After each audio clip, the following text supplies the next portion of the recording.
سيدنا محمد وعلى آل سيدنا ومولانا محمد وبارك وسلم. أعوذ بالله من الشيطان الرجيم. بسم الله الرحمن الرحيم.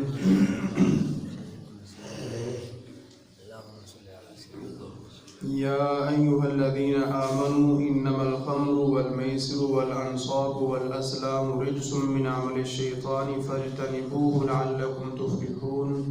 سبحان اللہ. اے ایمان والو، شراب اور جوا اور بت اور پانسے رجس من عمل شیطان، یہ ناپاک ہی ہیں، شیطانی کام ہیں. ناپاک بھی ہیں، شیطانی کام بھی ہیں.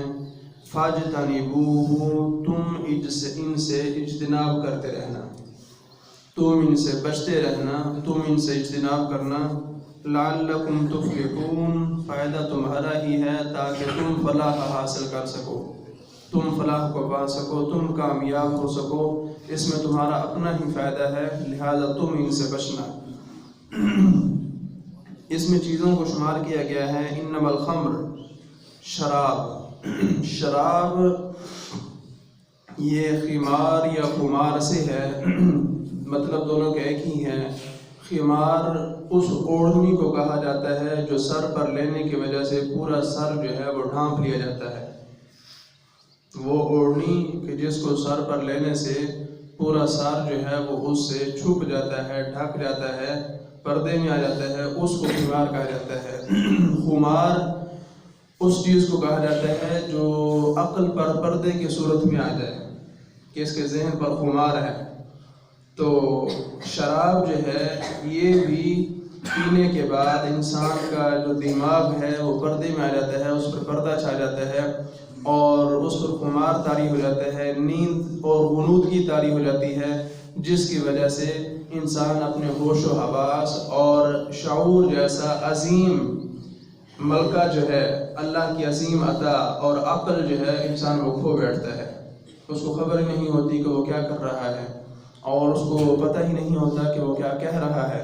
وہ اپنے قول، عمل اور اس پر جو نگران عقل ہے اس سے وہ عاری ہو جاتا ہے اور جو چاہے وہ کرتا ہے، پھر اس کو پتہ ہی نہیں ہوتا. اس وجہ سے شراب کو حرام فرما دیا، اور اس میں ہزارہا حکمتیں ہیں، ہزارہا حکمتیں ہیں شراب کو حرام فرمانے میں. اور یہ آیت جو ہے شراب کے حرام ہونے کے بارے میں آخری اور حتمی آیت ہے. 3 آیتیں ٹوٹل جو ہے وہ شراب کے متعلق نازل ہوئی ہیں. پہلی آیت یسألونک عن الخمر والمیسر قل فیہما اسم کبیر ومنافع للناس واسمہما اکبر من نفعہما، کہ حضور آپ سے وہ آ کر پوچھتے ہیں عن الخمر والمیسر، شراب اور جوئے کے بارے میں.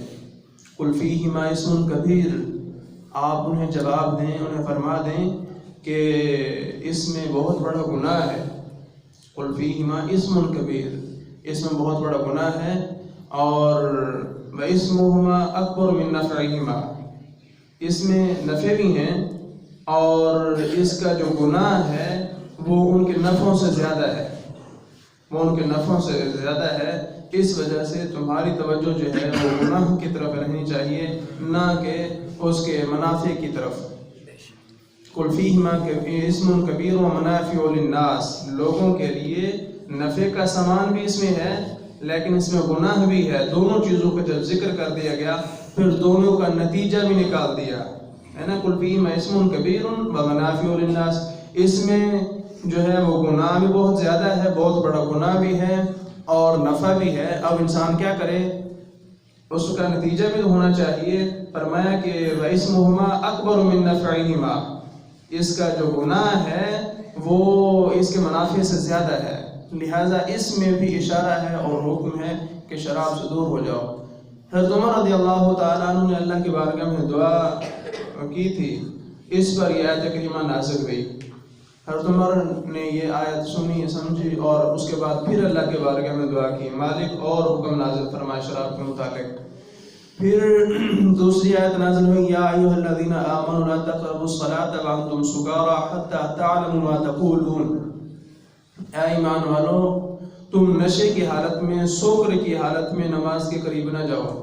حتی تعلموا ما تقولون، یہاں تک کہ تم سمجھ سکو، تم جان سکو جو تم کچھ کہہ رہے ہو وہ تمہیں پتہ بھی ہو کہ تم یہ کہہ رہے ہو. جب سوکر کی حالت سے تم باہر آ جاؤ پھر تم نماز پڑھو اور نماز کے قریب جاؤ. اس میں بھی حکم ہے کہ نماز جیسا عظیم فریضہ جو ہے وہ سوکر کی وجہ سے اس سے منع کیا جا رہا ہے. تو معلوم ہوا کہ نماز کی زیادہ اہمیت ہے، اس کو اپنانا چاہیے. شراب جو ہے اس کو چھوڑ دینا چاہیے تاکہ انسان سوکر کی حالت میں جائے ہی نہ.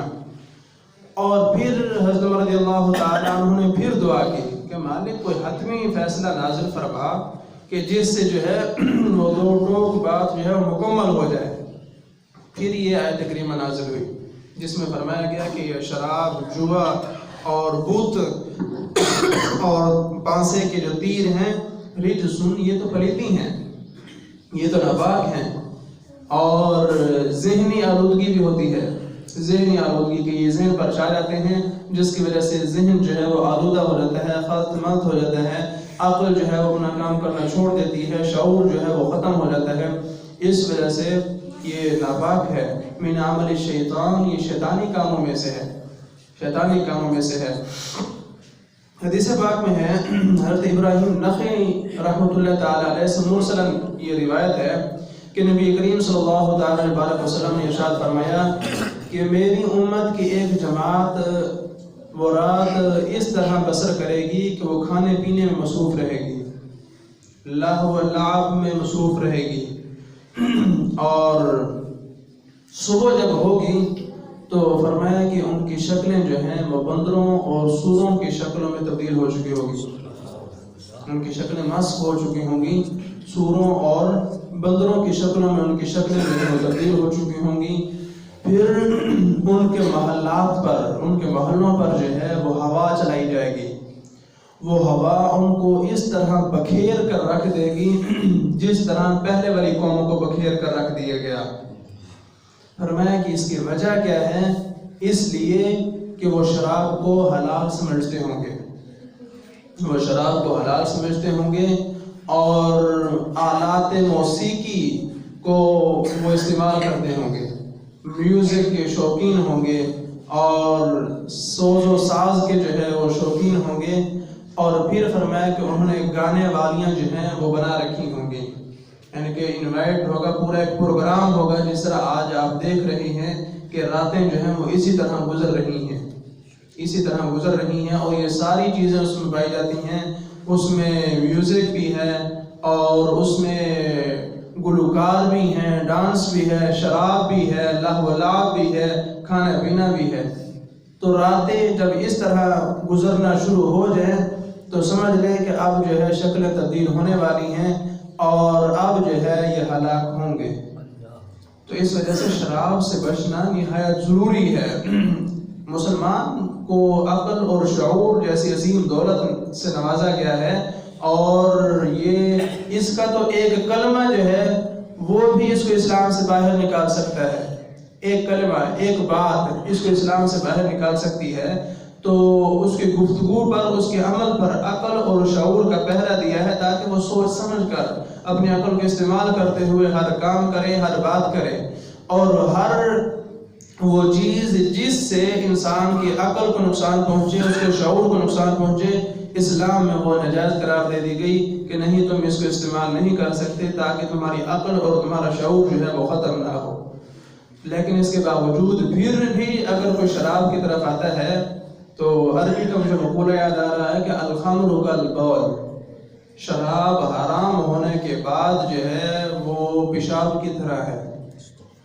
الخمر کالبول، شراب پیشاب کی طرح ہے. اور یہ باقاعدہ حکم بھی ہے کہ جس طرح پیشاب کپڑے پر لگ جائے، جسم پر لگ جائے تو وہ جسم ناپاک ہو جاتا ہے، کپڑا ناپاک ہو جاتا ہے.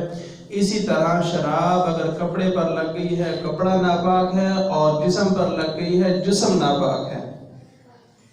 تو یہ ایک مصیبت ہے، اور اللہ کرے ہماری قوم جو ہے وہ اس سے باہر آ جائے. اور یہ اتنی بری عادت ہے کہ اس کے بعد پھر نہ ماں بہن کی تمیز ہوتی ہے اور نہ بیٹیوں کا جو ہے وہ ادب و احترام رہتا ہے. انسان بالکل ہی ایک درندہ صفت جو ہے وہ ہو جاتا ہے. تو اس وجہ سے اس سے بچنا نہایت ضروری ہے۔ پھر اس کے بعد والمیسر، جوا، جوئے کے بارے میں فرمایا گیا کہ یہ بھی غلط ہے۔ جوا میسر جو ہے یہ یسر سے ہے، آسانی، کہ دو پارٹیاں جو ہیں آپس میں کوئی کھیل کھیلتی ہیں اور اس میں یہ معاہدہ ہوتا ہے کہ جیتنے والی پارٹی کو ہارنے والی پارٹی جو ہے وہ رقم دے گی۔ دونوں پارٹیاں پہلے رقم اکٹھی کر لیتی ہیں، پھر جو پارٹی جیت جاتی ہے وہ ساری کے ساری رقم اس کو دے دی جاتی ہے۔